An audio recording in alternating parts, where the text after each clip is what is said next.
Hello friends, आपके साथ आज चर्चा करूंगा दमदार तरीके से। और दमदार तरीके से जो चर्चा होगी, हो सकता है कि आप में से कुछ लोग इसकी आलोचना भी करें। और जिस अंदाज में बोलूँगा, हो सकता है कि आज का अंदाज भी आपको थोड़ा अलग लगे। मैं चर्चा किन मुद्दों पे करने जा रहा हूँ, वो चर्चा स्टॉक मार्केट से जुड़ी हुई तो हैं, लेकिन इंडिया की पॉलिटिक्स से जुड़ी हुई भी हो सकती हैं। और हमारी जो स्टॉक मार्केट है वो विदाउट पॉलिटिक्स तो चलती नहीं। और अगर पॉलिटिक्स के साथ उसकी अटैचमेंट है तो हमें पॉलिटिक्स पे भी बात करने में कोई गुरेज नहीं होना चाहिए। और अगर आप में से किसी लोगों को इस पर कोई आपत्ति हो तो कमेंट बॉक्स में डालिएगा ज़रूर। मैं जहाँ पे चर्चा करूँगा, सबसे पहले मैं वेस्ट बंगाल के इलेक्शन रिजल्ट के बारे में बात करूँगा। मैंने कोई टीवी नहीं देखा है, टीवी में क्या चल रहा है। मैं केवल और केवल जो न्यूज़ रिपोर्ट्स हैं उसके बेस पर आपके साथ बात करूँगा, जो मुझे जो है खुद पर्सनली लगता है। असम के रिजल्ट, बस दो ही स्टेट की बात करूँगा, बाकी स्टेट्स के अंदर जो है ज़्यादा इम्पोर्टेंस मैं दूंगा नहीं अभी हाल फिलहाल में, क्योंकि फिर तो वो बहुत बड़ी जो है बात हो जाएगी। तीसरी, जीएसटी की कलेक्शन अगले हफ्ते के बाज़ारों में काफ़ी प्रभाव डाल सकते हैं। ऑटो के नंबर्स, और इसके अलावा हम कोई और बात नहीं करेंगे, लेकिन इन बातों के बीच में से जो बात निकलेगी वो भी चर्चा करेंगे। और इसके अलावा हमारे प्रधानमंत्री जी श्री नरेंद्र मोदी जी आज किस तरीके से एक्शन की मुद्रा में हैं, उसके बारे में भी चर्चा करते हुए आपके साथ नजर आऊँगा आज की इस वीडियो के अंदर। तो चर्चा करते हैं सबसे पहले वीडियो के टाइटल के साथ। टाइटल क्या है बताइए? टाइटल है, किराए के सैनिकों के साथ युद्ध नहीं लड़ा जाता, और लड़ भी लोगे तो जीत नहीं पाओगे। तो किराए के सैनिक आपको युद्ध नहीं जिता सकते। आप समझ गए होंगे कि मैं किस बारे में चर्चा कर रहा हूँ। लेकिन ये चर्चा जो भी मैं आपके साथ कर रहा हूँ, ये बिल्कुल सही समझ रहे हैं आप, मैं बंगाल इलेक्शंस के संदर्भ में ही कर रहा हूँ। देखिएगा, बंगाल के अंदर बीजेपी की बहुत ज़्यादा पकड़ थी नहीं, और बीजेपी एक कैडर बेस्ड पार्टी है, जहाँ पर भी राष्ट्रीय स्वयंसेवक संघ यानी कि आरएसएस का संगठन मजबूत है, वहाँ बीजेपी मजबूत है। और ये बीजेपी के लिए हालांकि सरकार ना बना पाना जो है एक नाकामी जो है, मीडिया के अंदर शायद चर्चा हो रही होगी इसकी, और आपको भी शायद लगता होगा। और लेकिन आरएसएस का संगठन बंगाल में मजबूत नहीं है, उनके स्वयंसेवक नहीं हैं। और कैडर बेस पार्टी अगर किसी भी ऐसे स्टेट में जहाँ पर कि उनके कार्यकर्ताओं का बेस मजबूत नहीं हो तो जीत पाना थोड़ा मुश्किल ही था। और वो भी ऐसे प्रतिद्वंद्वी के सामने जो कि काफ़ी मजबूत है, यानी कि मैं श्रीमती तो नहीं बोलना चाहिए, सुश्री ममता बनर्जी के बारे में ये बात कहूँगा। तो सिंपल सी बात ये है कि ममता बनर्जी ने पटकनी दे दी बीजेपी को, और बहुत सारे लोग शायद सोशल मीडिया पे ये भी चर्चा कर रहे होंगे कि मोदी को पटकनी दे दी। लेकिन मैं अपनी चर्चा कैडर बेस पार्टी की बात ही करूँगा, कि जहाँ पर आपके सैनिक किराए के होते हैं, यानी कि कार्यकर्ता किराए के होते हैं, वहाँ पर आप युद्ध कैसे जीतोगे? तो आपके मोस्टली जो कार्यकर्ता थे वो तृणमूल कांग्रेस से ही आए थे, तो युद्ध जीतना आपके लिए जो है काफ़ी मुश्किल था। लेकिन युद्ध लड़ा गया, लड़ाई लड़ी गई, और बीजेपी को हालांकि वहाँ पे हम मात हासिल हुई। हालांकि पिछली बार के मुकाबले कुछ सीटें वो बढ़ा पाए। नंबर्स आपकी स्क्रीन पे आ रहे हैं, तो मैं उन पे ज़्यादा चर्चा आपके साथ नहीं करने जा रहा हूँ। तो एक बात आपको समझ में आई होगी कि किराए के सैनिकों से युद्ध नहीं जीते जाते। ये स्टॉक मार्केट में भी एक परिप्रेक्ष्य में मैं बात करूंगा कि जब आप फ्यूचर्स एंड ऑप्शंस में ट्रेड करते हैं तो वो भी कुछ इसी तरीके से होते हैं कि वो किराए के सैनिक होते हैं। आपके पास रियल में कोई स्टॉक नहीं होता, यानी कि जो कैश मार्केट के अंदर सेलिंग या बाइंग होती है उसी के दम पर आप दाव लगा रहे होते हो। तो वो भी एक तरीके से उसी तरीके से है जैसे बीजेपी ने तृणमूल कांग्रेस के तोड़ने से जो भी कार्यकर्ता अपने इकट्ठे किए और बाद में मुँह की खानी पड़ी, उसी तरीके से फ्यूचर्स एंड ऑप्शन मार्केट के अंदर भी जनरली जो लोग विदाउट स्टॉक अगर उसके साथ प्ले करते हैं विदाउट हेजिंग, तो उनको भी ज़्यादातर मुँह की खानी पड़ती है। और इसीलिए मैंने आज का जो शीर्षक रखा वो ये रखा कि किराए के सैनिकों के साथ युद्ध नहीं लड़े जाते। तो बिहार के सेटबैक से बहुत लोगों को लगता है कि निफ्टी के अंदर बहुत अच्छी गिरावट आएगी, बीजेपी को बड़ा सेटबैक लगेगा। देखिएगा, एक स्टेट के इलेक्शन है, 1 या 2 दिन हो सकता है कि थोड़ा असर आपको लगे मार्केट में, और मार्केट इसको लगातार जो है डिस्काउंट करती ही रही है। तो बाजार ने जो है फ्राइडे में जो गिरावट दिखाई वो शायद डिस्काउंटेड होगी इसके बारे में, क्योंकि एग्जिट पोल से काफ़ी पिक्चर जो है क्लियर हो गई थी। तो मुझे लगता है 50 to 60% तो है डिस्काउंट हो चुकी होगी। हो सकता है कि 30-40 पॉइंट की गिरावट और निफ्टी में इस रीज़न की वजह से हो। तो बंगाल के इलेक्शन से मुझे ऐसा नहीं लगता पर्सनली कि बाज़ार के अंदर बहुत बड़ी गिरावट हो सकती है खाली इस रिज़ल्ट की वजह से। और ये रिज़ल्ट चलते रहते हैं, ये थोड़े समय की बात होती है। और इलेक्शन अभी देखिएगा 2024 में होने हैं, तो इससे कोई प्रधानमंत्री तो बदलने वाला नहीं है। लेकिन बीजेपी को एक सेटबैक जरूर लगा हुआ है। जब आपने एग्ज़ाम की तैयारी बड़ी मेहनत के साथ की हो और आपके मार्क्स अच्छे ना आए तो निराशा तो जो है ज़रूर से ज़रूर होती है। तो एक सेटबैक बीजेपी के लिए ज़रूर से ज़रूर होगा। लेकिन दूसरी तरफ आसाम के जो रिज़ल्ट हैं वो उनके लिए ठीक है, एक सीट का जो है उनको गेन हो रहा है। तो यहाँ पर हालांकि उनको उम्मीद थी पहले से बीजेपी को, तो वो उम्मीद के हिसाब से ही आया है।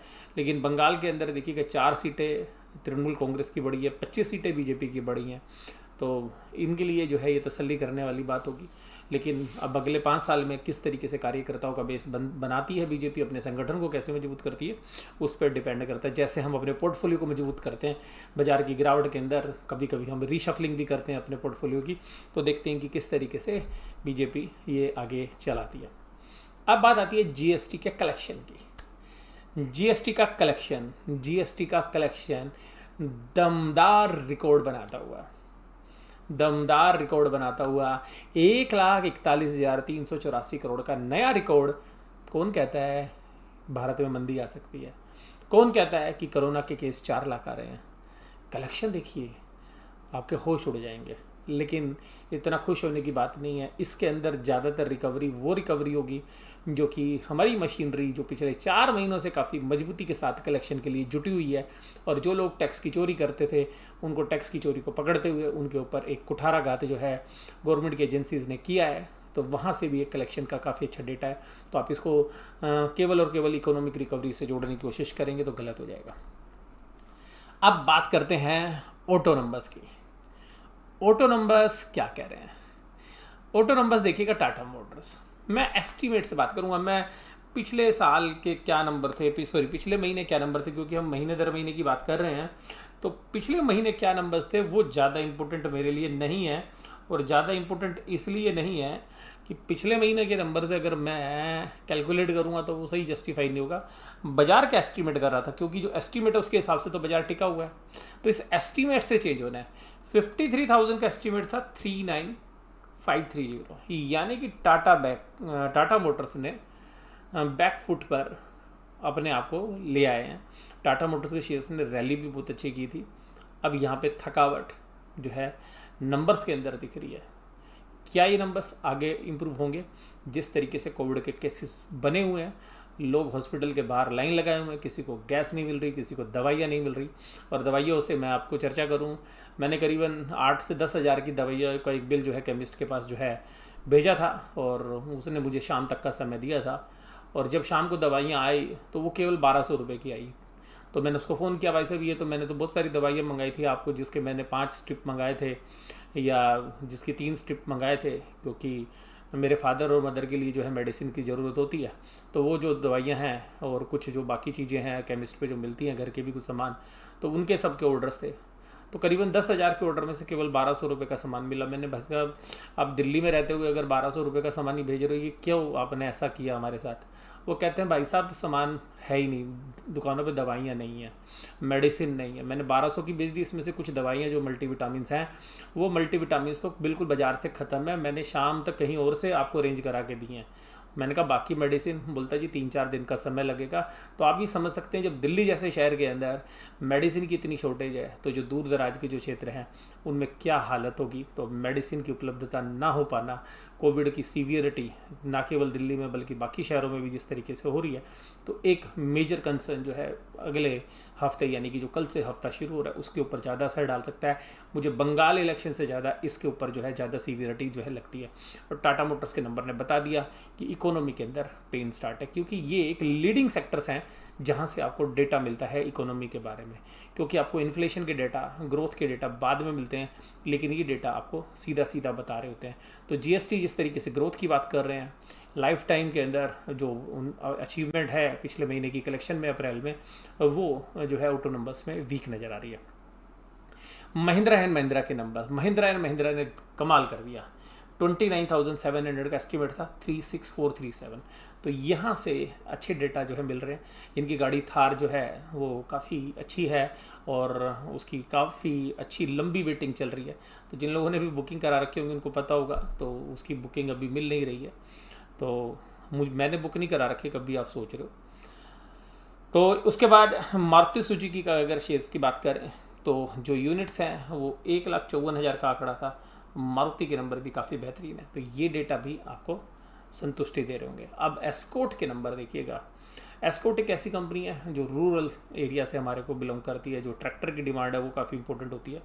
तो जो ट्रैक्टर की जो सेल है वो 6979 है, जो 10,000 यूनिट का हमने एस्टिमेट लगाया था। हम पिछले साल से अगर पिछले महीने से कंपेयर करेंगे तो देखिएगा मारुति के नंबर भी पिछले महीने से कम है, महिंद्रा एंड महिंद्रा के भी कम है पिछले महीने से, टाटा मोटर्स के भी पिछले महीने से कम है और सिग्निफिकेंटली कम है। लेकिन मैं एस्टिमेट से कंपेयर कर रहा हूँ। अगर पिछले महीने से देखेंगे तो एस्कॉर्ट के नंबर्स लगभग जो है 60% के आसपास है। तो एस्कॉर्ट के नंबर भी वीक है। हीरो होंडा में देखिएगा पिछले साल के नंबर थे 5,24,000 और ये आए हैं 3,72,000 रुपये। यह 4,48,000 का एस्टिमेट किया गया था। 4,48,000 के एस्टिमेट में 3,72,000 ही आप प्रोड्यूस कर पाए। अशोक लीलैंड के नंबर्स देखिएगा, एस्टिमेट था 10,100 का, पिछले महीने थी 17,231 और अशोक लीलैंड ने एग्जैक्टली नंबर्स जो पेश किए 8,340। तो जितनी भी ऑटोमोबाइल्स के नंबर्स हमने डेटा आपके साथ बात की वो सब वीक है। तो बुल्स के फेवर में क्या जा रहा है? बुल्स के फेवर में जा रहा है असम का इलेक्शन, जहाँ पर बीजेपी जीत गई। दूसरी चीज़ क्या जा रही है? जीएसटी की कलेक्शन। बियर्स के फेवर में क्या चीज़ जा रही है? बियर्स के फेवर में जा रही है ऑटो के नंबर्स। बियर्स के फेवर में क्या जा रही है? बंगाल के रिजल्ट। और अब जो मैं चर्चा करूँगा इसके संदर्भ में वो मैं दूसरी वीडियो के अंदर करूँगा। तो इसके बारे में आप थोड़ा अपना भी स्टडी करिए तो मार्केट के बारे में आपको आइडिया लगेगा। बुल्स के लिए एक चीज़ बड़ी फेवर में जाती है कि बाज़ार ऊपर से काफ़ी करेक्ट हुए परसों के दिन, तो हो सकता है कि बाज़ार ने ये सारी चीज़ें डिस्काउंट कर ली होंगी। नेगेटिव क्या है? कोविड के केसेस लगातार बढ़ रहे हैं और जिस तरीके से अस्पतालों की हालत है वो एक चिंता का विषय बनी हुई है। एक दूसरी वीडियो के अंदर इसी का सेकंड पार्ट मैं आपके साथ शेयर करता हुआ अभी नजर आऊँगा। तब तक आप ये वीडियो देखिएगा। वीडियो देखने के लिए धन्यवाद, थैंक यू वेरी मच। और अपने कमेंट्स जरूर करिएगा वीडियो आपको किस तरीके की लगी। जिस भी अंदाजे में मैं आपके साथ बात कर रहा हूँ वो अंदाज ज़रूर बताइएगा कि किस तरीके का लगा। Thank you very much.